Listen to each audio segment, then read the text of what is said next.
આજે આપણે બનાવી છીએ આપણે સેન્ડવિચની ગ્રેવી. તો સેન્ડવિચની ગ્રેવી માટે આપણે જોશે ટમેટાં, ડુંગળી અને લસણ. અને એમાં તેલ આવી જાય એટલે આપણે નાખશી ચપટી હિંગ. તેલ હજી આવ્યું નથી, થોડુંક તેલ આવી જાય એટલે આપણે હિંગ. આજે તમને નવી રેસીપી અમે શીખવાડશી, તો બન્યા રહેજો વિડીયોમાં, મજા આવશે તમને પણ. જરીક તેલ આવી જાય ને એટલે આપણે હિંગ નાખી દીધી છે.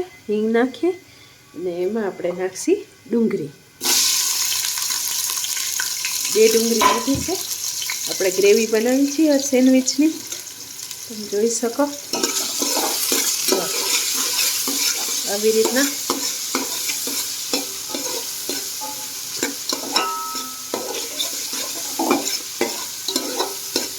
અને એકદમ હાથાડી લેવાની, એકદમ બ્રાઉન કરી લેવાની ડુંગળીને.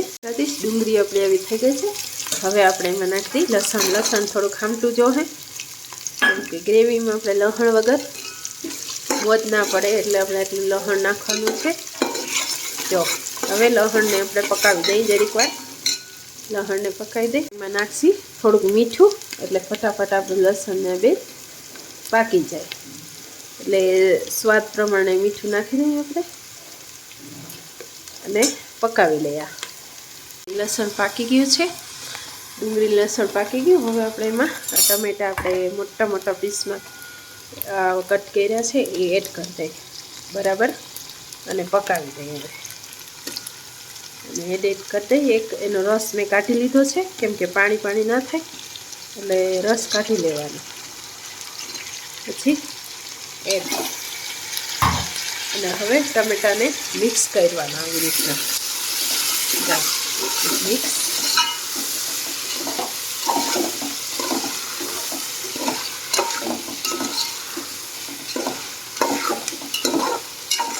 હવે આને પકવા દઈએ આપણે. એકદમ સરસ પાકી જાય, ધીમા ગેસે પકાવીને પછી આગળની પ્રોસેસ.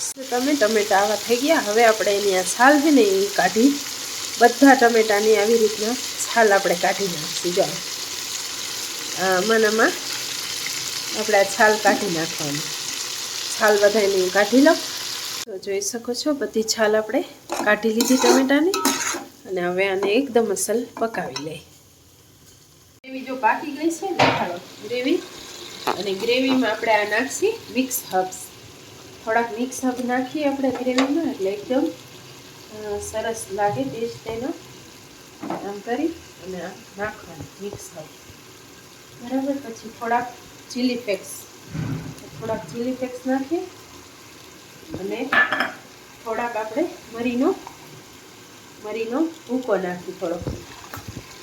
એટલે બધું એડ કરી દીધું છે. હવે થોડીક આપણે ખાંડ નાખીશું, થોડીક ખાંડ અને થોડીક કલરવાળી ભૂકી, કાશ્મીરી ભૂકી નાખીએ આપણે 1 ચમચી જેટલી. કલર આવે ને એના સારું. તીખું તો આપણે મરીને એક એટલે થઈ જશે. હવે આ બધું મિક્સ કરી નાખવાનું. જો આવી રીતના મિક્સ કરવાનું ને હજી આને પાકવા દેવાનું થોડીક વાર. બન્યા રહેજો વિડીયોમાં. કદીશ તો આપણી ગ્રેવી બની ગઈ છે. હવે આપણે એને કાઢી લેશી, ઠંડી કરી અને મિક્સરમાં પીસી લેશી. આપણે આ સેન્ડવિચની જો તૈયારી થઈ ગઈ છે. ઓલું બપોરે મેં પકાવ્યું ને એની આવી ગ્રેવી કરી લેવાની. પછી આ બ્રેડ છે, પછી આ ચીઝ છે, અને ડુંગળી, કેપ્સિકમ, ધાણા, એ બધું છે. આમાં તમે ગાજરે નાખી શકો, મકાઈ નાખી શકો, પણ આપણે આવી રીતના બનાવી છીએ. અને આ ઘી છે. અને હવે આપણે બનાવીએ. હાલો, જય દ્વારકાધીશ ગાઈસ. તો જો આવી રીતના આપણે બ્રેડ ઉપર આ આપણે ગ્રેવી બનાવી ને બપોરે એ લગાવી લેવાની. આવી રીતના મસ્ત રીતના જો આમ લગાવી લેવાની. ગ્રેવી લગાવી લેવાની. પછી એમાં નાખવાની ચીઝ, થોડી આવી રીતના ચીઝ નાખવાની. તમને આવડી જશે, ઇઝી છે સાવ બનાવવું. આવી રીતના ચીઝ આપણે વધારે ખાતા હોય તો વધારે, અમારે બહુ નથી ખાતા એટલે એટલી નાખી. અને પછી આ આપણે જો ડુંગળી, કેપ્સિકમ, ગ્રીન કેપ્સિકમ ને રેડ કેપ્સિકમ, 2 શિમલા મરચાં અને એને આપણે આમ થોડા થોડા એડ કરવાના, થોડુંક જ, બહુ નહીં. એમાં આપણે નાખ્યું છે મરીને મીઠું, મરીનો ભૂકો અને મીઠું નાખી દીધું છે. અને હવે આપણે આમ કરી દેવાની ફોલ્ડ, અને હવે આપણે આમાં પકાવવા મૂકશે.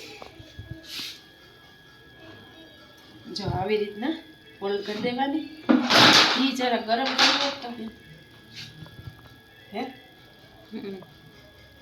હા, આમ ઘી લગાવી લેવાનું. હમણાં હું ગરમ કરી લઉં ઘીને. આમ લગાવવાનું, આવી રીતના મૂકી દેવાનું. પછી સેન્ડવિચ મશીનમાં આવી રીતના થોડું થોડું આમ જરા જરા ઘી લગાવી દેવાનું. તો એવી જ રીતના આપણે બીજી પણ બનાવી લે. જો તો બીજી પણ આપણે આમ બનાવી લે અને આ આમ નાખી દઈ ઉપર. પછી એમાં આપણે લગાવી દઈએ ઘી. વધારે જ લાગી જાય છે, ગરમ કરવું પડશે. હા, તો આમ લગાવી અને મૂકી દઈએ. હમણાં પાકીને સેન્ડવિચ રેડી. પછી આને 5 મિનિટ નહીં પણ 2 મિનિટ પાકી જાય ને એટલે આમાં ગ્રીન લાઇટ બળશે. જો આમ બંધ કરી દેવાનું. આ મશીન છે સેન્ડવિચનું, બધાયના ઘરે હોય જ. હું બંધ કરી દેવાનું. અને અહીંયા પછી આ રેડ લાઇટ બરે ને ત્યાં ગ્રીન બરે એટલે સમજી લેવાનું પાકી ગઈ. જય દ્વારકાધીશ ગાઈસ, તો આપણી સેન્ડવિચ પાકી ગઈ છે, જોઈ શકો તમે. જો હવે આપણે આ એમનો ખાઈ શકીએ. એવી મજા આવે સેન્ડવિચ ખાવાની. અમારા છોકરાઓને ને અમારા બધાને ઘરના અમને બહુ જ ભાવે છે આ સેન્ડવિચ.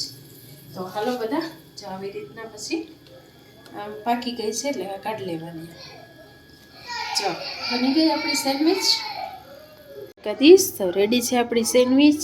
જો ચીઝ સેન્ડવિચ મેં બનાવી છે ઘરે, અને હેલ્ધી પણ કહેવાય. એમાં ગાજર ને કેપ્સિકમ ને આપણે બધું એડ કર્યું હોય એટલે હેલ્ધી સેન્ડવિચ તૈયાર છે ચીઝવાળી. તો હાલો બધા જમવા. જય દ્વારકાધીશ.